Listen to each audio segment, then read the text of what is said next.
You think you know how Dr. Gero will debut in this and his legacy that will follow? Well, his son might have something to say about that. Hey folks, MasakoX here. This particular story comes about by the most likely of situations. Say, for example, Kakarot's pod was delayed somehow, or hastened in some way, from when it left planet Vegeta. What might happen? Well, it's quite easy. The Earth's rotation might have pointed it in the direction of somewhere else. A place where Goku wouldn't have been Goku as we knew him. Many stories could have come about if Goku had landed somewhere else due to various factors, not just what I said, but in this story, we have chosen to focus our attention in West City, and the headquarters of the epic technological facility that is Capsule Corp. When Goku's pod landed, it opened the doors to things that were fantastic and scientifically driven. Bulma had gained a brand new sibling. And Dr. Briefs, well, let's just say that he wasn't going to be as logical and vicious like Dr. Gero would be, if given the same opportunity. Another scenario that many of you would like us to cover, as would Craig Twitchell, a very enthusiastic Gero fan of ours. So today we delve deep into the mystery and intrigue that might come about had Goku or Kakarot, or whatever you want to call him as, landed at Capsule Corp and not in the forests of Mount Palzu. This happened a lot later than we would have expected in terms of new stories, and it's gone rather slower than some of our other stories. Why is that?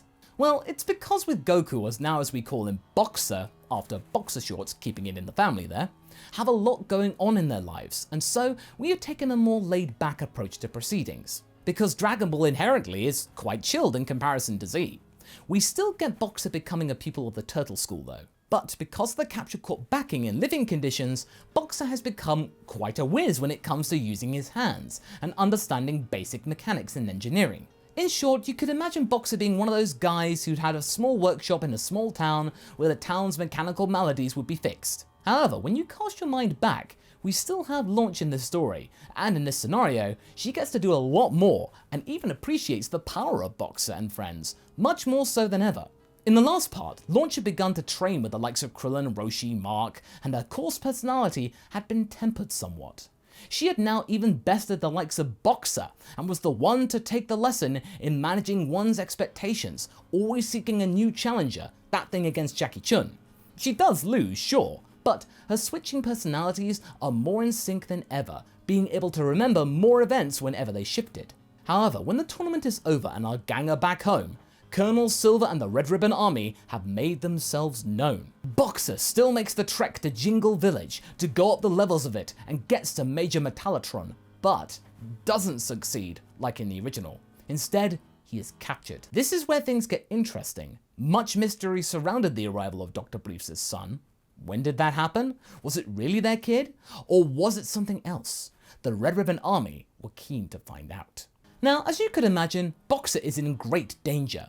The squadron that had taken him hostage were known for their cruel tactics and opportunistic moments. This was exactly what they were looking for. The mystery of the Capsule Corp child and the chance to unmask Dr. Briefs as the one harboring aliens and hiding important discoveries from the world.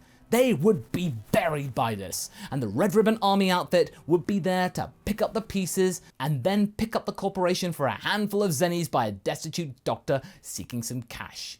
After being kidnapped by the Red Ribbon Army though, Bocksa had taken an interest in a mysterious individual that he had heard about, the one that spent the most time with him during the day, albeit on a screen. He didn't know his name, however. He was just referred to as the Doctor. No, not that Doctor. Although that would actually be an amusing thought experiment. Meanwhile, outside Muscle Tower, back at home, the Dragon team are starting to get worried that Bocksa hasn't responded for quite a long time. Bulma is looking very concerned. This is taking too long. Bro should have been out the door by now doing a victory lap. Launch, even in her blonde form, felt a little uneasy. Yeah, this ain't right. You want me to go in and check it out? Yamcha, in an effort to look cool and in charge in front of these ladies, says that no, it will only make the situation worse. Hey, are you saying I'm a pushover, bub? I'll push you over in a second. But then Krillin diverts a potential argument between Launch and Yamcha by deciding to investigate going to Jingle Village. There, they learn from Suno that Bocksa has indeed been seen in the village. Not only that, but he promised to even help with freeing the mayor. Sounds like our Bocksa always wanted to lend a helping hand to those that need it, Mark remarked. Launch is a little perturbed. Jeez, you make him sound like some kind of messiah or something. Krillin then pipes up, "But why has he come back then?" The Croup and Suno muse on this for a while, not really clocking the possibility that their pal had been bested by the Major. Back in the inner sanctum of Muscle Tower, General White is awaiting an important arrival. The Doctor had arrived, in person, a rarity. Not only that, but he is being protected by a tall red-haired man. This man was almost as big as Major Metallitron, but with a more kindly face. That was the only thing about him though that didn't look aggressive and dominating. His name? Well, nobody knew for sure. The only moniker that White knows for him is Sergeant Gold, a Special Forces soldier of the Red Ribbon Army. He wasn't in charge of any major unit per se, but he'd always been detailed to the Doctor's side on the rare occasion that he would ever leave the main HQ. Odd choice, but whatever. Amidst the briefing, White notices a bandage over Gold's shoulder. "What happened to you, Gold? Strained it during interrogations?" Gold calmly turns to his shoulder and explains nonchalantly. "I took a bullet for our cause, sir. As to be expected."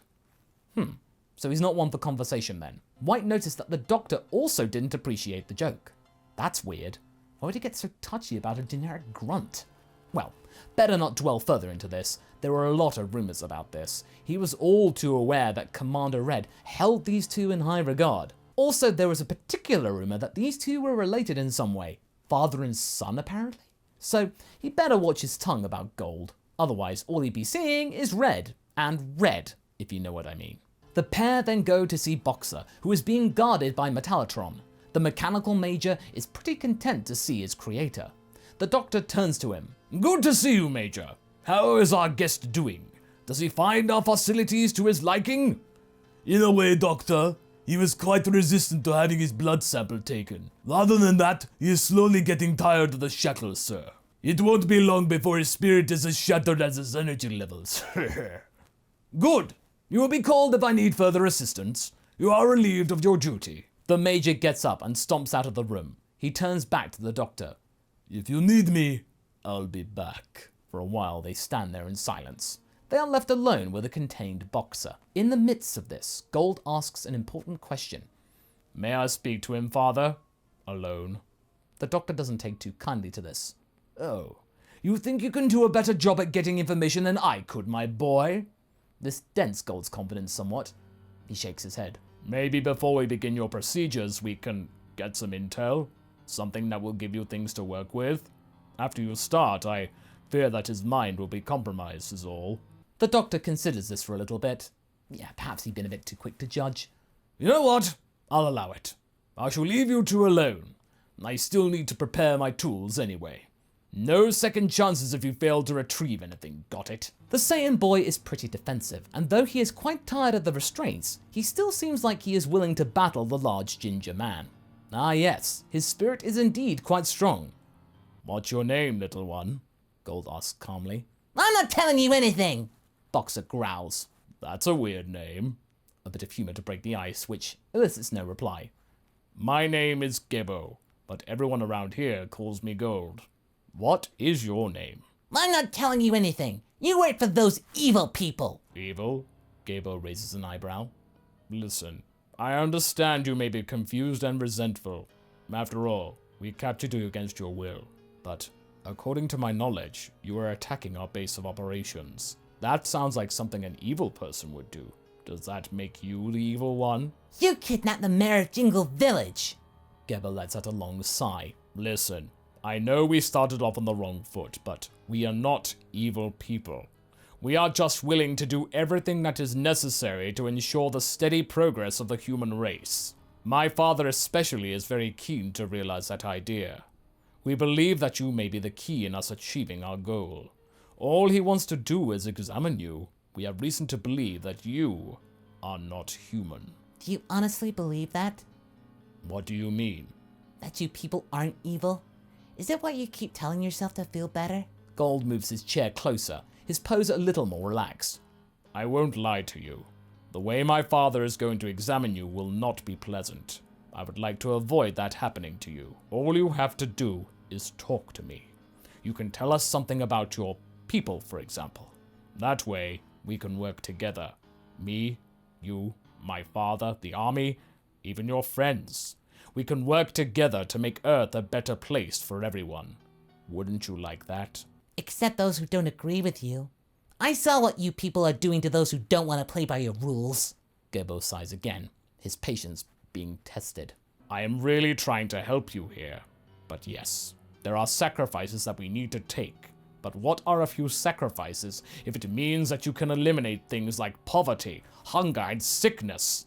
I know those commanders you met might not exactly strike you as people dedicated to that cause, but I can assure you that me and my father are not only dedicated to that goal, but also important enough to make that happen.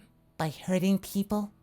Gebo, instead of sighing, closes his eyes, his patience now wearing extremely thin. You are so stubborn. Fine. I wanted to be helpful, I really did, but I guess my father will have to do it the old-fashioned way. I'm truly sorry, but I cannot help you anymore. Bocksa just glares at Gebo, who left him in the holding cell for a few moments. So, that was all just words. He didn't mean it after all. Then, the older man has entered the room. I heard you're quite the specimen. Good. Well, I hope that you survived the first phase of tests, because I truly wish to know more about you. Bocksa gulps loudly, seeing how this old scientist was approaching him with some strange devices. Meanwhile, the group hatches a plan on how to attack the muzzle tower. They attack at night, with Krillin, Mark, Yamcha, and Launch being the only ones who do the heavy lifting. The evildoers are taken by surprise, as the kids easily fight through the wave of enemies. Ninja Murasaki is also there, and attempts to activate Eta against the attacking Dragon team. But the android refuses to fight the children, and joins their effort of liberating the tower. Yamcha manages to grab Eta's detonator from Ninja's hands. They knock Murasaki out cold due to Eta pleading to them not killing him. General White is getting impatient, and sends Metallitron into the fray. Android 8 is forced to fight him, but the Major is slowly overpowering him. Due to the combined effort though of Krillin, Mark, and Launch, the mechanical Major is no more, but it was a close call. General White is getting even more impatient and frantic, contacting the Doctor through intercoms. Gero, we're being attacked! We have to evacuate! The losses are too great! Hurry up and finish what you're doing and get out of there! You have to buy me some time, General. I'm almost done. I'm going to send you some help. But instead of Gebo, who is guarding the door of Box's holding cell, he sends some of the Red Ribbon Army robots that he had packed with him in readiness, in case things got ugly. General White, meanwhile, decides to play the hostage card with our heroes, threatening to kill the Jingle Village chief if they do not cease their push. Launch is able, though, to kick the gun from his hand, and Eta punches him through the wall, making him fall to his death. That punch had also damaged the internal structure of Muscle Tower, which slowly starts to collapse. The group of friends have to fight through the Doctor's robots to get to the cell. Gebo proves to be a dangerous opponent, but Eta manages to knock him out cold, while Mark storms into the cell only to find Bocksa being shocked with electricity by Gero. Mark also notices some scars on the body of his friend, and he kicks out the device from the old man's hand. Together with Krillin, who has just arrived on the scene, they knock out the bars and free their friend, who is exhausted. You meddling twerps! You have no idea what I've uncovered here! Gero is mad and is trying to shoot them with some kind of weird weapon, but Bocksa uses the last of his strength, now freed from his shackles, to shoot a small key blast which sends the Doctor through one of the walls. The tower collapses even faster and explodes even more, but our heroes make it out in time. Because of his help and bravery, Eta is allowed to stay in the village. Bocksa is visibly shaken with Bulma trying to comfort him. She realizes now how big of a threat the Red Ribbon Army have become. They must be stopped, and never getting their hands on the Dragon Balls by any means. Everyone is trying to comfort Bocksa now. He is a strong boy though. He will bounce back from this. Many hours later, Gebo crawls out from the debris of the Muscle Tower, only to find the lifeless body of his father. The young man howls with sadness, holding the Doctor in his arms. While hugging his late father, he discovers the sample of Boxer's blood, as well as some of the notes from the tests that his father had done on the boy. They had survived the destruction. One day, they'll pay for what they did to his father. That blasted alien child can be sure of that. And that's where we're going to be leaving things for right now. So what do you guys think? Do you think the son of Gero will do a better job than his father? How will Bocksa handle things now after his ordeal? Leave a comment below and let's get this discussion going. And I shall see you in the next video. Catch you later!